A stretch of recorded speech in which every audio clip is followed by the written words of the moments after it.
안녕하세요. 아날로그 그녀입니다. 오늘 제가 읽어볼 책은 노인과 바다입니다. 민음사 버전이고요.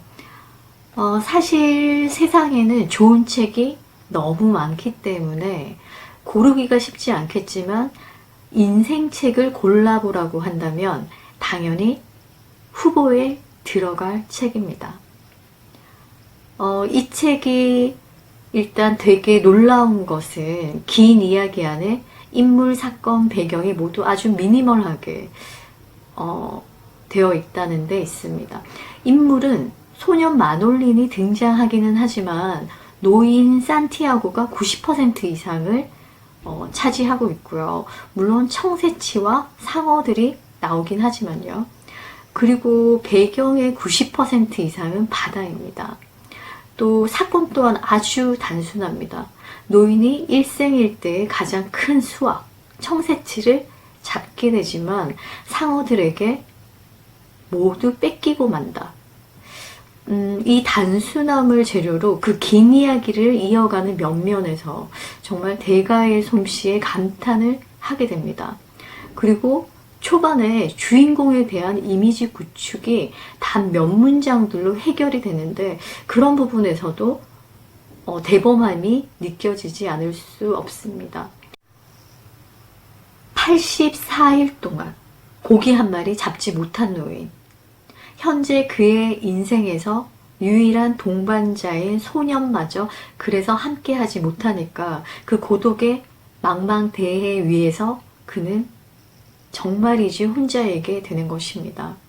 그러나 이 책이 정말 위대한 것은 그 고독한 사투가 너무나 감동적이고 그래서 그에게 깊은 경외심이 든다는 데 있습니다.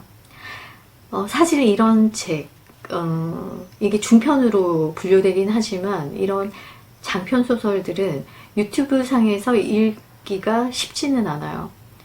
정권을 다 읽을 수도 없고 그래서 오늘은 클라이맥스 부분을 읽어보려고 합니다. 산티아고가 그 노인의 몸으로 이틀 밤낮 청새치와 사투를 벌이고 끝내 이겼지만 좋은 일은 오래가지 않는지 상어떼를 만나서 다시 극한의 상황으로 몰고 가는 그 부분이 바로 클라이맥스가 되겠는데요. 이 작품은 그래서 극한주의, 허무주의를 깔고 있습니다. 문체 역시 수식을 배제한 하드보일드 문체로 되어 있어요. 하지만 감동과 여운만은 아주 진하게 느낄 수 있을 책입니다. 그럼 노인의 위대한 도전이 펼쳐지는 그 이야기 속으로 한번 들어가 보겠습니다.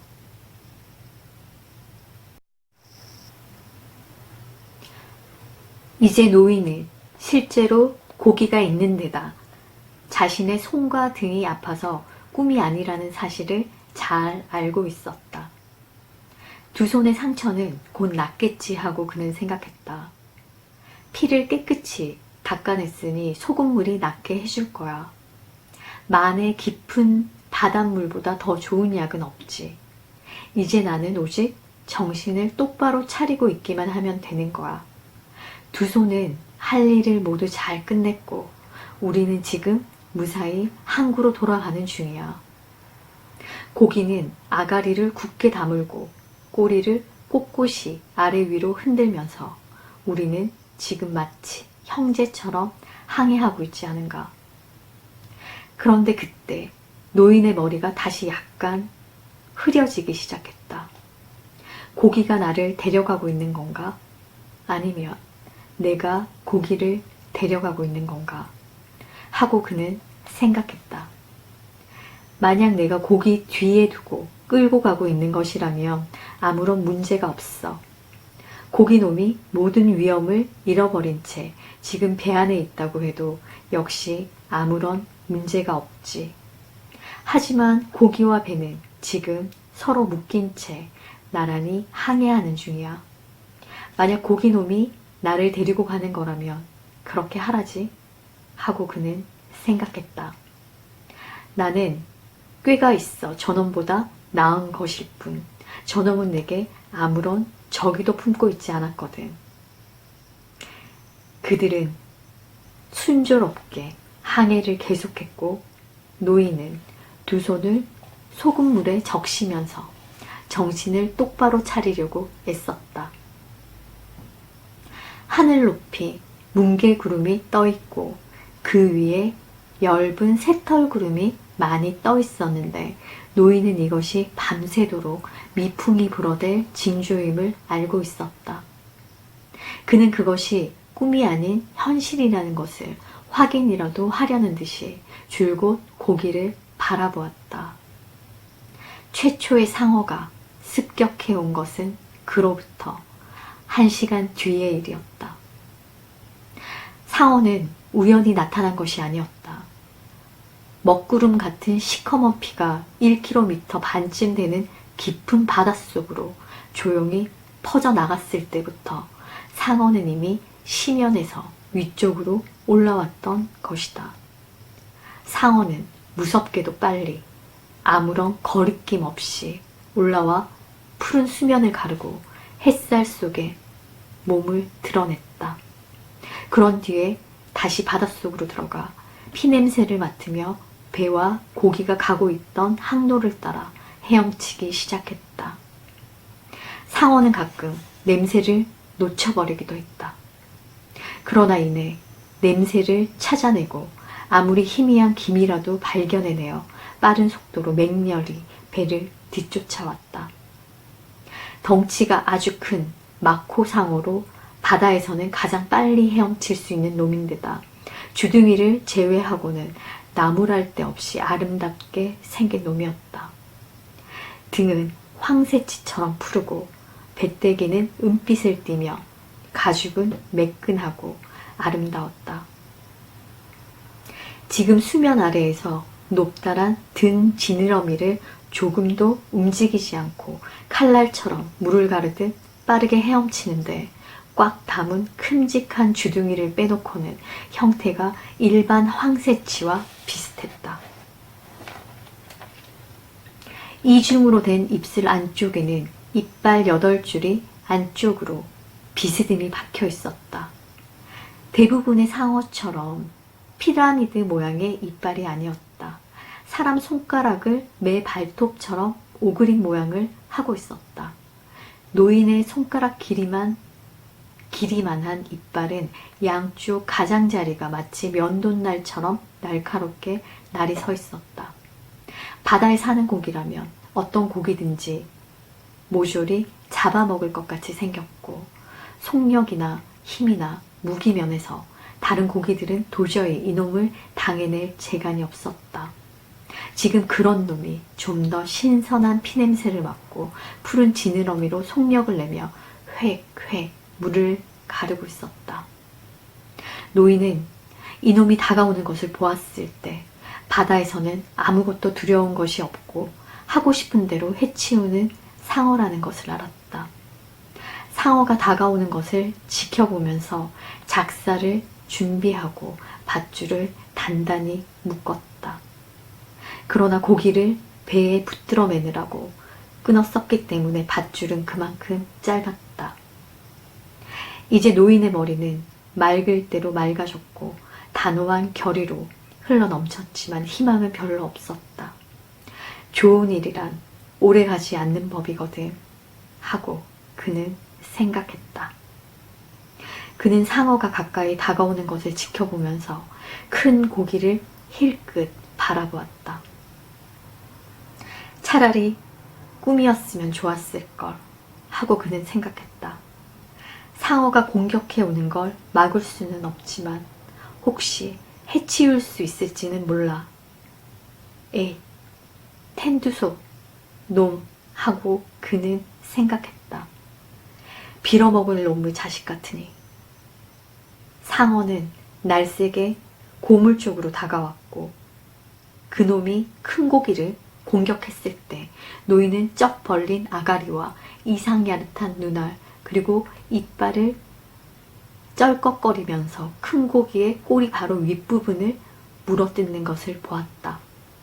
상어의 대가리가 물 밖으로 불쑥 올라오고 등어리도 물 위로 드러났다. 큰 고기의 껍질과 살점이 뜯기는 소리가 들릴 때 노인은 대가리를 겨누어 두 눈을 잇는 선과 코에서 등어리로 똑바로 뻗어나간 선이 교차하는 지점에다 작사를 푹 찔러 넣었다. 물론 상어에게 그런 선이 있을 리는 없었다. 다만 큼직하고 뾰족한 푸른 대가리며 커다란 눈알이며 짤깍 소리를 내면서 멋이든 삼켜버리는 불쑥 튀어나온 주둥이가 있을 뿐이었다. 그러나 노인은 그곳이 상어의 골이 들어있는 부위임을 알고 바로 그곳을 찌른 것이었다. 피가 묻어 진득거리는 두 손으로 있는 힘을 다해 믿음직스러운 작사를 그곳에 내리꽂았다. 희망은 없었지만 단호한 결의와 가차없는 정의를 품고 내리찍었던 것이다. 상어는 한 바퀴 뒹굴었고 노인은 상어의 눈알에 이제 더 이상 생기가 없다는 것을 알아차렸다. 상어는 다시 한번 뒤집히면서 제 몸을 2번이나 밧줄로 감아버렸다. 노인은 상어가 죽었다는 것을 알았지만 상어는 자신의 죽음을 인정하려 들지 않았다. 배때기를 드러내고 벌렁 뒤집힌 채 상어는 꼬리로 물을 치고 주둥이를 딸깍거리면서 마치 쾌속정처럼 파도를 가르고 앞으로 나아갔다. 꼬리로 수면을 후려칠 때마다 하얀 물보라가 일었고 밧줄이 팽팽해지면서 바르르 떨다가 그만 뚝 끊어져 버리자 몸뚱이의 4분의 3쯤이 물 밖으로 드러났다. 잠시 동안 상어는 수면 위에 조용히 떠 있었고 노인은 그 모습을 지켜보았다. 이윽고 상어는 아주 천천히 물속으로 가라앉아 버렸다. 저놈이 20kg쯤을 뜯어갔겠는걸? 노인이 큰 소리로 중얼거렸다. 내 작살이랑 밧줄도 고스란히 가져라 버리고 말았어 하고 그는 생각했다.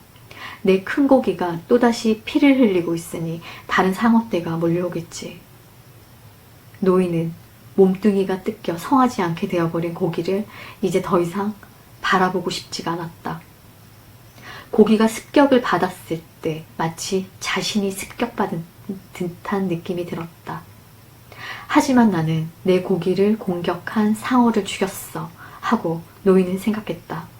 또한 놈은 내가 지금껏 봐온 것 중에서 가장 큰 텐투소였어. 정말이지 지금까지 큰 상어놈들을 많이 보아왔지만 말이야. 좋은 일이란 오래가는 법이 없구나 하고 그는 생각했다. 차라리 이게 한낱 꿈이었더라면 얼마나 좋을까. 이 고기는 잡은 적도 없고 지금 이 순간 침대에 신문지를 깔고 혼자 누워있다면 얼마나 좋을까. 하지만 인간은 패배하도록 창조된 게 아니야. 그가 말했다. 인간은 파멸당할 수는 있을지 몰라도 패배할 수는 없어. 하지만 고기를 죽여서 정말 안 됐지 뭐야 하고 그는 생각했다. 이제부터 정말 어려운 일이 닥쳐올 텐데 난 작살조차 갖고 있지 않으니 텐두소란 놈은 무척이나 잔인하고 힘이 센 데다가 머리도 좋지. 하지만 그놈보다야 내가 더 똑똑하지. 아니 어쩌면 그렇지 않는지도 몰라 하고 그는 생각했다. 그놈보다 어쩌면 내가 좀 더 좋은 무기를 갖추고 있을 뿐인지도 몰라. 이복이 늙으니 너무 생각하지 말게. 이대로 곧장 배를 몰다가 불운이 닥치면 그때 맞서 싸우시지. 그가 큰 소리로 말했다. 하지만 난 생각을 해야 해 하고 그는 생각했다. 내게 남아있는 것이라고는 생각하는 일밖에 없으니까. 생각하는 일하고 야구밖에 뭐가 있는가. 그런데 저 훌륭한 디마지오 선수는 내가 상어의 골통을 찍은 솜씨를 어떻게 생각할까. 그야 대단한 솜씨라고는 할 수 없지만 하고 그는 생각했다. 그 정도라면 누구라도 할 수 있으니까. 하지만 내 손이 발 뒤꿈치에 뼈돌기처럼 그렇게 불리한 조건이었을까? 나로서는 알 수 없는 일이지. 헤엄을 치다가 가오리를 밟아 침에 찔려 아래쪽 다리가 마비되고 참을 수 없을 만큼 아팠던 적을 제외하고는 발에 이상이 있어 본 적이 한 번도 없었거든. 이 늙은이야, 뭔가 좀 유쾌한 일을 생각해봐. 이제는 시시각각 집으로 가까이 다가가고 있지 않은가. 게다가 고기 무게가 20kg이 줄어 배는 그만큼 가볍게 달리고 있고 말이야. 그가 말했다. 노인은 배가 조류 안쪽으로 들어가면 어떤 일이 일어날지 잘 알고 있었다. 그러나 지금으로서는 어떻게 할 도리가 없었다. 아니야, 방법은 있어. 노의 손잡이에다가 칼을 단단히 잡아매 놓으면 돼. 노인이 큰 소리로 말했다. 그래서 노인은 키를 겨드랑이 밑에 끼우고 발로 돛자락을 밟고 그 일을 했다. 자, 됐어. 난 여전히 늙은이야. 하지만 전혀 무방비 상태에 있지는 않아. 그가 말했다. 미풍이 다시 불어오기 시작했고 배는 미끄러지듯 달렸다. 고기의 앞쪽 부분만을 보고 있으려니 희망이 조금 되살아났다. 희망을 버린다는 건 어리석은 일이야. 하고 그는 생각했다. 더구나 그건 죄악이거든. 죄에 대해서는 생각하지 말자. 하고 그는 생각했다. 지금은 죄가 아니라도 생각할 문제들이 얼마든지 있으니까. 게다가 나는 죄가 뭔지 아무것도 모르고 있지 않은가. 난 죄가 뭔지 아무것도 모르고 있는데다 죄를 믿고 있는지도 확실하지 않아. 고기를 죽이는 건 어쩌면 죄가 될지도 몰라. 설령 내가 먹고 살아가기 위해 또 많은 사람들을 먹여 살리기 위해서 한 짓이라도 죄가 될 거야. 하지만 그렇게 되면 죄 아닌 게 없겠지. 죄에 대해서는 생각하지 말기로 하자. 그런 것을 생각하기에는 이미 때가 너무 늦었고 또 죄에 대해 생각하는 일로 벌어먹고 사는 사람도 있으니까 말이야. 죄에 대해선 그런 사람들에게나 맡기면 돼. 고기가 고기로 태어난 것처럼 넌 어부로 태어났으니까. 산 페드로도 저 훌륭한 디마지오 선수의 아버지처럼 어부였지. 그러나 노인은 자신과 관련이 있는 일이라면 모든 걸 생각하기를 좋아했다. 더구나 읽을 책도 없었고 들을 라디오도 없었기 때문에 이것저것 생각을 많이 했고 또한 죄에 대해서도 계속 생각했다. 내가 그 고기를 죽인 것은 다만 먹고 살기 위해서 또는 식량으로 팔기 위해서만은 아니었어 하고 그는 생각했다. 자존심 때문에 그리고 어부이기 때문에 그 녀석을 죽인 거야. 너는 녀석이 아직 살아있을 때도 사랑했고 또 녀석이 죽은 뒤에도 사랑했지. 만약 내가 그놈을 사랑하고 있다면 죽여도 죄가 되지 않는 거야.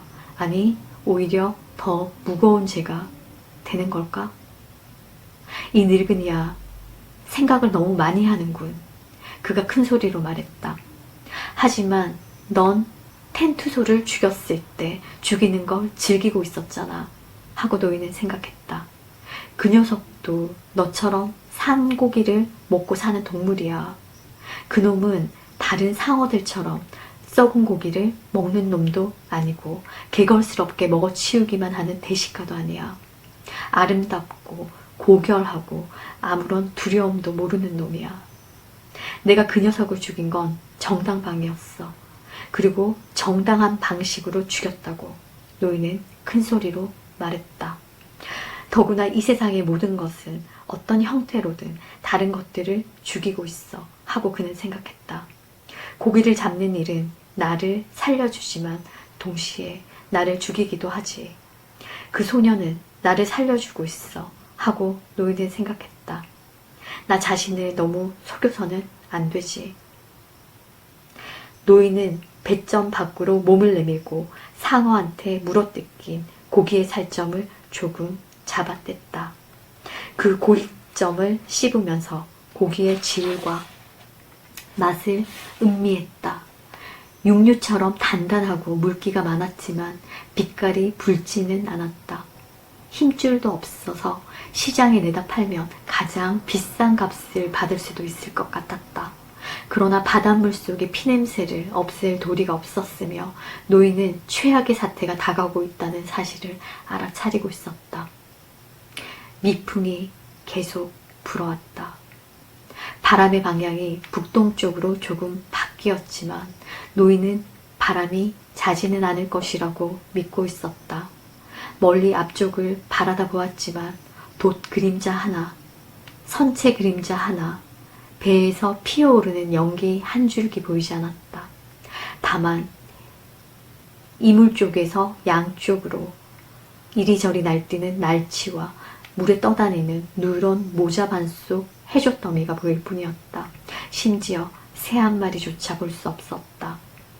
노인은 고물 쪽에서 휴식을 취하며 원기를 돋우기 위해 청새치의 살을 가끔 뜯어 씹으면서 2시간가량 항해에 나갔다. 바로 그때 상어 2마리 중 첫 번째 놈이 다가오는 것이 보였다. 아, 노인이 큰 소리로 외쳤다. 이 외침 소리는 다른 어떤 말로도 옮겨놓을 수 없었다. 손바닥을 뚫고 널빤지에 못이 박히는 것을 느낄 때 무의식적으로 지르는 그런 소리라고나 할까. 갈라노구나. 그는 큰 소리로 말했다. 첫 번째 상어 뒤를 쫓아 바짝 따라오는 두 번째 상어의 지느러미가 보였다.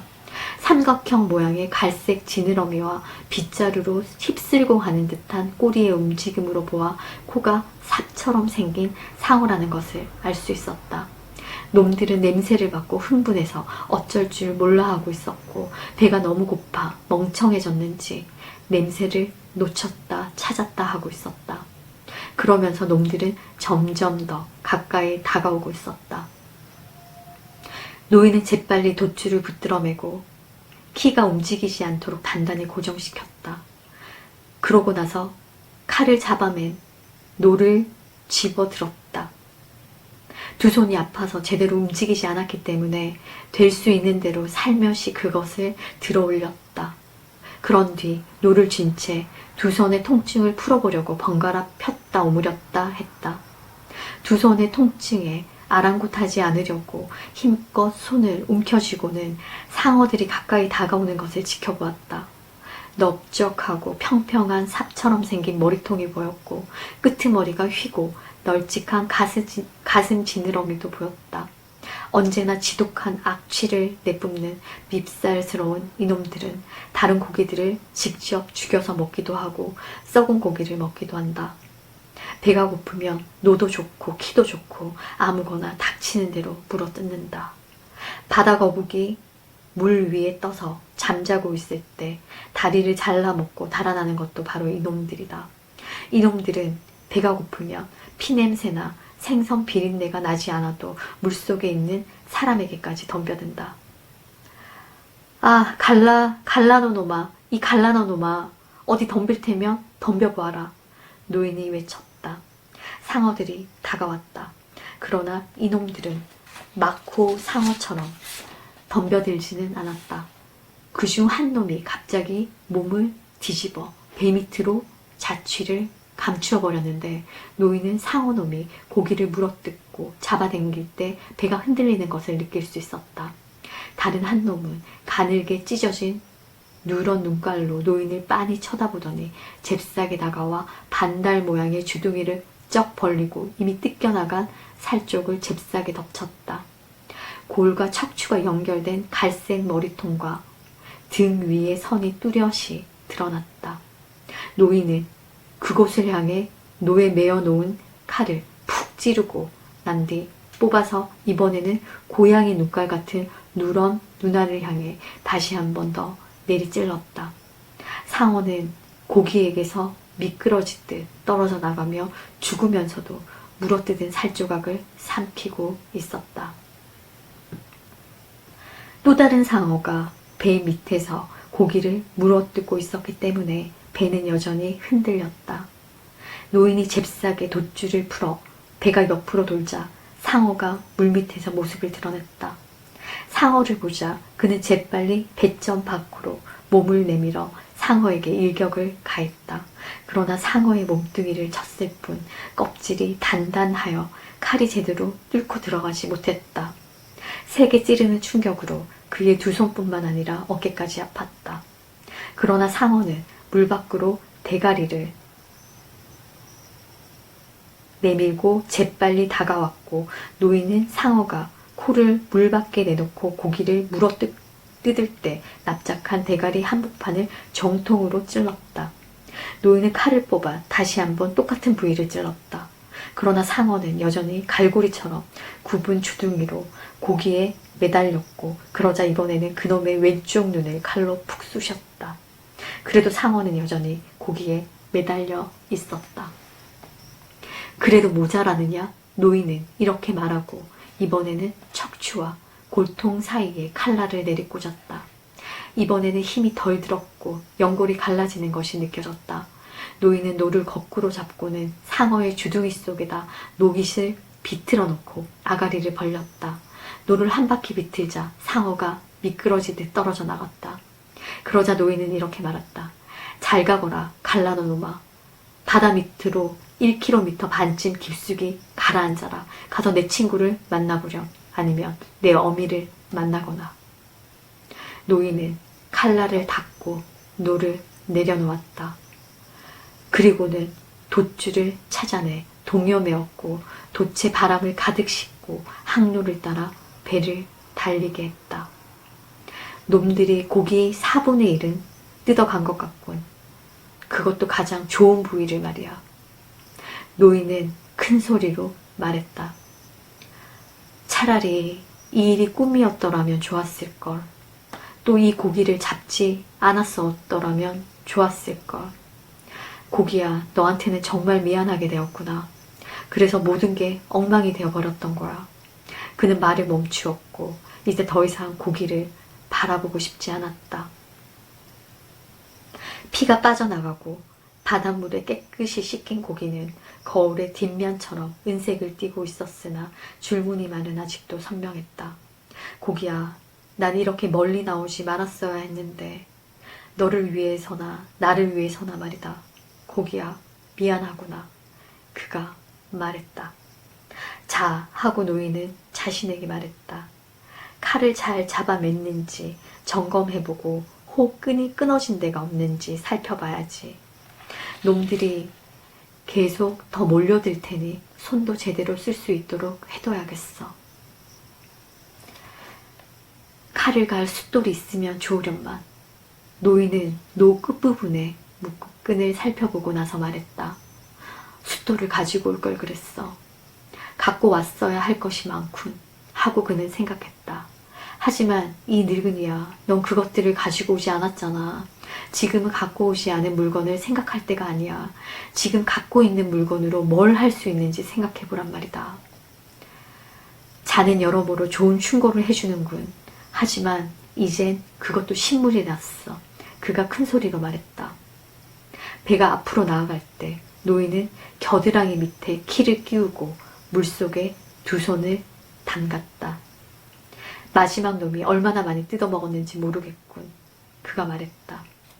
하지만 덕분에 배는 훨씬 가벼워졌어. 그는 물어뜯긴 고기의 아랫배 부분에 대해선 생각하고 싶지 않았다. 상어가 쿵 하고 덮칠 때마다 살점이 떨어져 나갔을 테니 지금쯤 고기는 온갖 상어가 뒤쫓아오도록 바다의 고속도로처럼 널쩍한 수로를 만들어 놓고 있다는 것을 잘 알고 있었다. 이것 한 마리면 한 사람이 한겨울 내내 먹고 살 수 있을 텐데 하고 노인은 생각했다. 그런 생각은 집어치워 이젠 그저 휴식을 취하면서 남은 고기를 지킬 수 있도록 손이나 제대로 풀어두도록 해. 이제 바다에는 피냄새가 진동할 테니 내 손에서 나는 피냄새쯤이야 아무것도 아닐 테지. 더구나 지금은 내 손의 출혈도 대단치가 않아. 또 걱정될 만한 상처도 없고 피를 흘린 덕분에 왼손에 쥐가 나지 않는 건지도 몰라. 이제 무슨 생각을 해야 하나 하고 노인은 생각했다. 아무것도 없어. 아무 생각도 하지 말고 다만 다음 상어놈들을 기다리기로 하자. 차라리 이게 꿈이었다면 얼마나 좋을까 하고 노인은 생각했다. 하지만 누가 알겠어? 일이 모두 잘 풀리게 될지도 모르잖아. 다음에 공격해온 놈도 코가 납작한 삽상어였다. 그놈은 마치 구유에다 주둥이를 갖다 대고 있는 돼지처럼 다가왔다. 만약 돼지한테 사람 머리가 그대로 쑥 들어갈 버릴 만큼 그렇게 큰 주둥이가 있다면 말이다. 노인은 상어가 고기에게 덤벼들도록 그대로 내버려 두었다가 노 끝에 메어둔 칼로 골통을 내리찔렀다. 그러나 상어가 구르면서 몸뚱이를 뒤로 젖히는 바람에 칼날이 딱 하고 부러졌다.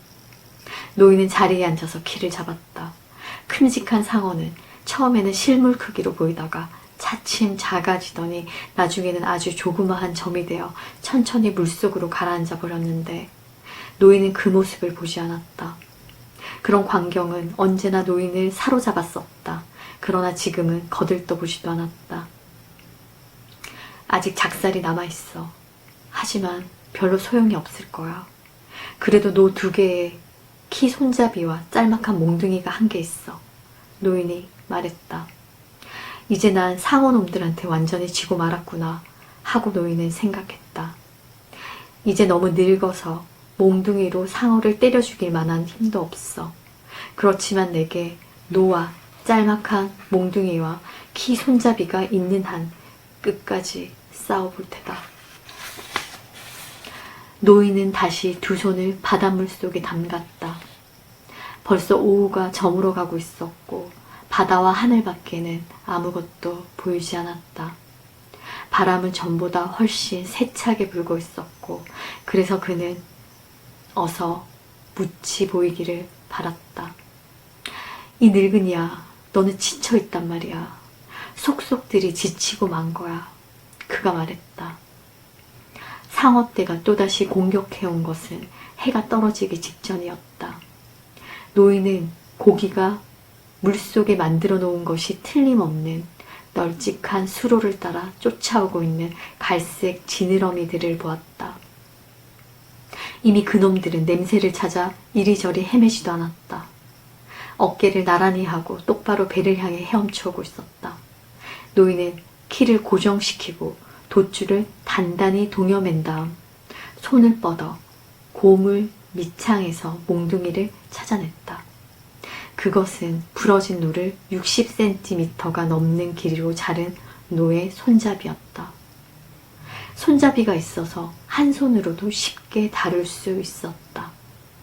그는 오른손으로 그것을 움켜잡고 손목을 가볍게 움직이면서 상어떼가 다가오는 것을 지켜보았다. 2 마리 모두 갈라노 상어였다. 먼저 오는 놈이 고기를 물어뜯도록 내버려 두었다가 콧등이나 대가리를 정통으로 후려 갈궈줘야지 하고 그는 생각했다. 상어 2 마리는 바싹 붙어서 다가왔고 바로 옆에 온 놈이 아가리를 딱 벌리고 고기의 은빛 옆구리에 덤벼들었을 때 노인은 몽둥이를 높이 치켜들었다가 넓적한 머리통 위에 쾅 하고 힘껏 내리갈겼다. 몽둥이가 상어의 머리통에 닿을 때 단단한 고무 같은 탄력이 느껴졌다. 그러나 또한 딱딱한 뼈의 감촉도 느껴졌다.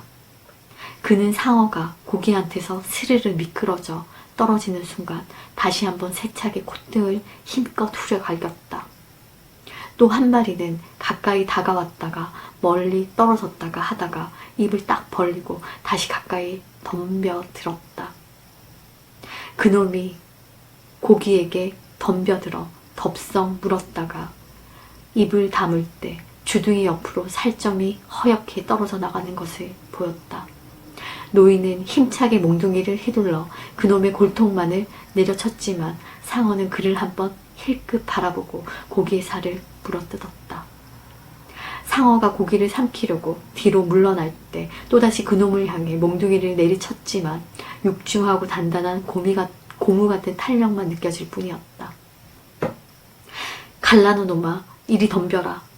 어디 다시 한번 덤벼보아라. 노인이 소리쳤다. 상어는 오아락 잽싸게 덤벼들었고 노인은 그놈이 주둥이를 다물 때 내리쳤다. 그는 몽둥이를 되도록 높이 치켜들었다가 보기 좋게 힘껏 내리쳤다.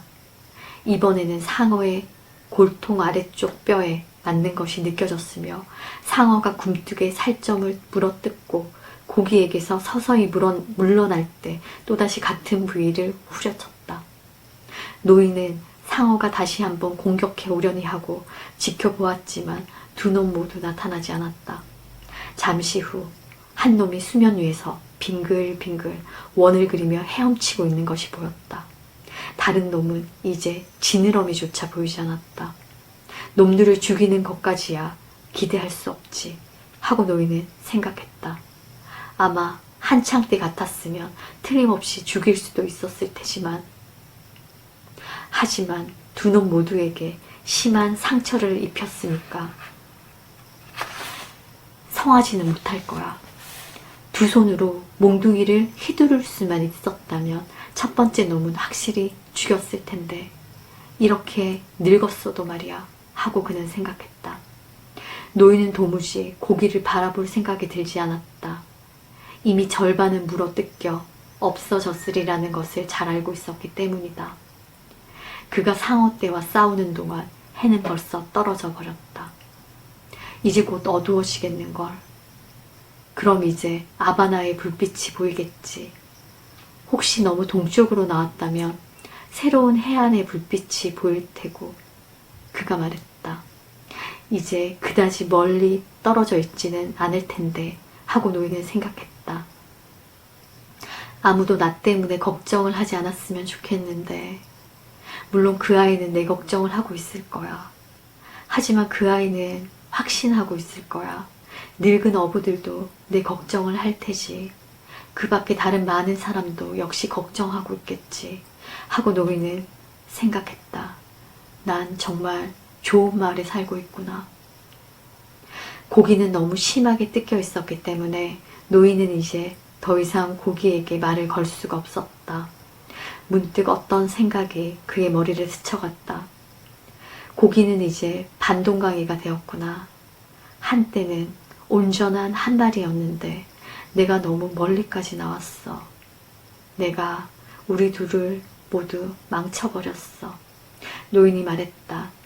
하지만 너랑 나 둘이서 많은 상어를 죽이고 다른 고기들도 죽이지 않았느냐?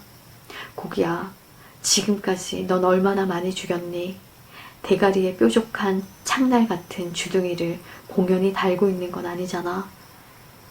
노인은 이 고기에 대해 만약 이 고기가 자유롭게 헤엄쳐 돌아다닐 수 있다면 상어를 상대로 어떻게 싸울까 하고 흐뭇한 마음으로 상상해 보았다. 고기의 부리를 잘라내어 그것을 갖고 상어놈들과 싸웠더라면 좋았을 텐데 하고 그는 생각했다. 하지만 그것을 잘라낼 도끼도 칼도 없지 않던가. 만약 잘라낼 수 있어 노의 손잡이에 그것을 잡아맸다면 얼마나 훌륭한 무기가 되었겠는가. 그랬더라면 우리는 함께 싸울 수가 있었을 텐데 한밤중에 사고놈들이 다시 공격해오면 어떻게 하지? 어떻게 할 작정이냐고. 놈들과 싸우는 거지. 죽을 때까지 싸울 거야. 그가 말했다.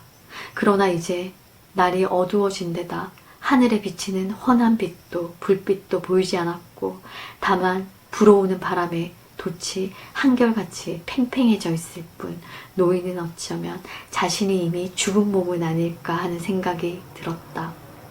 그래서 두 손을 마주잡고 손바닥을 만져보았다. 손은 죽어있지 않았고 그래서 두 손을 폈다 오므렸다 함으로써 살아있다는 고통을 느낄 수 있었다. 고물에 몸을 기대어 보고 자신이 죽지 않았다는 것을 알았다. 어깨가 그렇게 말해주었던 것이다. 만약 이 고기를 잡으면 기도를 하겠다고 약속했었지 하고 그는 생각했다. 하지만 지금은 너무 지쳐서 기도를 드릴 수 없어. 부대를 가져다가 어깨를 덮는 게 좋겠어. 노인은 고물 쪽에 누워서 키를 잡고 하늘에 환한 불빛이 비춰오기만을 기다렸다. 고기는 반밖에 남지 않았군 하고 그는 생각했다. 운이 있으면 어쩌면 앞쪽 반만이라도 가져갈 수 있겠지. 내게도 조금쯤은 운이 남아있어야 할 게 아닌가. 그럴 리 없어 하고 그는 말했다. 너무 멀리까지 나왔을 때 너는 이미 운수를 망쳐버리고 만 거야. 바보 같은 생각은 이제 그만하시지. 정신 똑바로 차리고 키나 잡아. 이제부터라도 행운이 찾아올지 어떻게 알아. 그가 큰 소리로 말했다. 행운을 파는 곳이 있다면 조금 사고 싶군. 그가 말했다. 하지만 무엇으로 사지? 그는 자신에게 물어보았다. 잃어버린 작살과 부러진 칼과 부상당한 이 손으로 그걸 살 수 있을까? 어쩌면 살 수 있을지도 몰라. 넌 바다에서 보낸 80날하고도 나흘로 그것을 사려고 했어. 상대방도 내게 그걸 거의 팔아줄 듯 했잖아. 그가 말했다. 쓸데없는 생각은 하지 말자 하고 노인은 생각했다. 행운의 여신이란 여러 모습으로 나타나는 법인데 누가 그것을 알아본단 말인가. 어쨌든 어떤 모습의 행운이라도 얼마쯤 손에 넣고 그것이 요구하는 대로 값을 치를 테야. 하늘에 환한 불빛이 나타나면 좋을 텐데 하고 그는 생각했다. 나는 바라는 게 너무 많구나. 하지만 지금 당장 절실히 바라는 건 그 환한 불빛을 바라보는 거야. 그는 더 편한 자세로 앉아 키를 잡으면서 몸의 통증 때문에 자신이 죽지 않았다는 것을 느끼고 있었다. 밤 10시쯤 되었으리라고 생각될 무렵 아바나시의 불빛이 하늘에 훤히 반사되는 것이 보였다. 처음에는 달이 뜨기 전에 하늘처럼 겨우 알아볼 수 있을 정도로 어렴풋할 뿐이었다.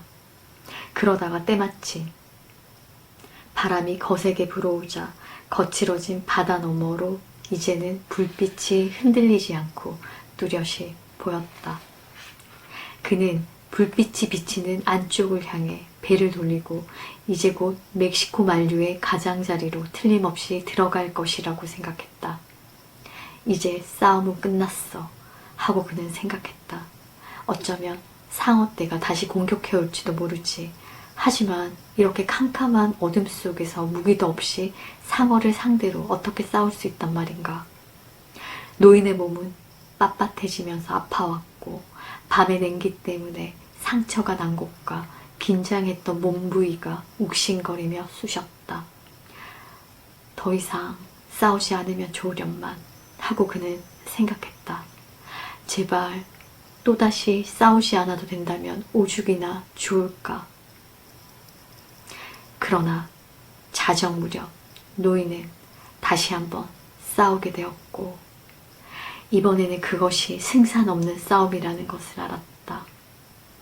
상어는 떼를 지어 몰려왔고 그의 눈에는 상어의 지느러미가 수면에 길게 만들어내는 줄과 상어가 고기에게 덤벼들 때의 인광이 보일 뿐이었다.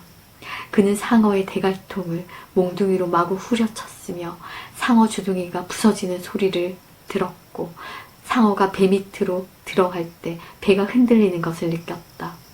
그런 이렇게 느낌과 소리에 의지해 필사적으로 몽둥이를 휘둘러댔다.